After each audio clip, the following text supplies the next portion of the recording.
Hello all of you, welcome to my channel. ఈరోజు మన topic ఏంటి అని అంటే గోల్డ్ గురించి అండి.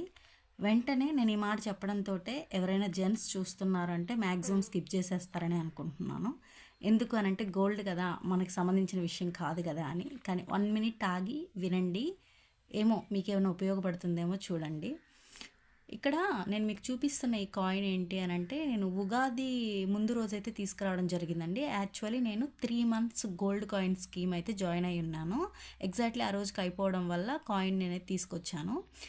ఈ కాయిన్కి నేను ఫస్ట్ అనుకున్నది ఏంటి అని చెప్తానండి. ఫస్ట్ 3 ఇన్స్టాల్మెంట్స్ కదా, ఫస్ట్ ఇన్స్టాల్మెంట్ 2000 కట్టమన్నారు, సెకండ్ ఇన్స్టాల్మెంట్ అయితే ఇంకొక 2000 కట్టమన్నారు. థర్డ్ ఇన్స్టాల్మెంట్ మీరు కట్టేటప్పటికి గోల్డ్ ప్రైస్ ఎంత ఉంటుందో బ్యాలెన్స్ అమౌంట్ పెట్టేసి క్లియర్ చేసుకోవచ్చు అని వాళ్ళు నాకు చెప్పిన మాట. సరేనని చెప్పేసి నేను అదే అనుకున్నాను. నేను ఎలా ఎస్టిమేషన్ వేసుకున్నాను అని అంటే ఫస్ట్ మంత్ 2000 కడతాను, సెకండ్ మంత్ 2000 కడతాను. మ్యాక్సిమం అప్పుడు రేట్ అయితే 7000 ఉంది. ఇంకా బ్యాలెన్స్ అమౌంట్ కట్టేస్తే నాకు వచ్చేస్తుంది, మహా అంటే ఒక 7000 నాకు కాయిన్ వచ్చేస్తుంది. ఇంత పెరిగిపోతుందని నేను అనుకోలేదు. మేబీ ఒక 100స్లో పెరుగుతుందేమో అనుకున్నాను. కానీ ఎగ్జాక్ట్లీ నేను థర్డ్ ఇన్స్టాల్మెంట్ కట్టి నేను కాయిన్ తీసుకునేటప్పటికి దీని రేట్ వచ్చేసి నాకు 10,250 రూపీస్ పడిందండి. ఇది ఓన్లీ 1 కాయిన్కి అనమాట. నేను 4000 కాయిన్ రేట్ ఉన్నప్పటి నుంచి కొన్ని ఇయర్స్ నుంచి అయితే నేను ఇది రెగ్యులర్గా ఒక హ్యాబిట్లా ఫాలో అవుతూనే ఉన్నాను. ఇంకొక విషయం, ఈ వీడియో చేయడానికి ముఖ్య ఉద్దేశం చెప్తున్నానండి.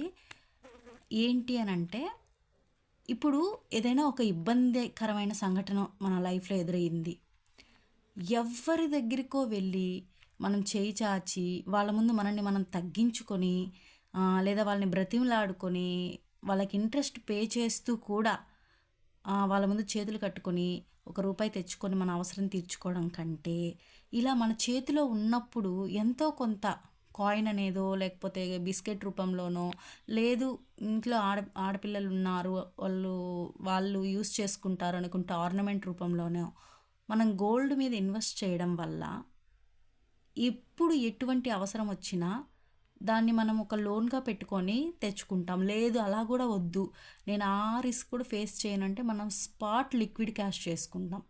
దాన్ని అయితే మనము సేల్ చేసేసుకొని అంత త్వరగా మనల్ని ఎవ్వరూ కూడా ఆదుకోలేరండి. బట్ నేను డ్యామ్ షూట్ చెప్తున్నాను, గోల్డ్ అనేది అయితే మనల్ని చాలా సిట్యువేషన్స్లో మనల్ని సేవ్ చేస్తుంది, మన మర్యాదని కాపాడుతుంది, మన విలువని పెంచుతుంది. అదేంటి అని అంటే మళ్ళీ విలువని అంటే మనం అలంకరించుకుంటే పక్క వాళ్ళు మనల్ని చూసి మనల్ని మనం పొగడము లేదా ఇంకోటో కాదండి.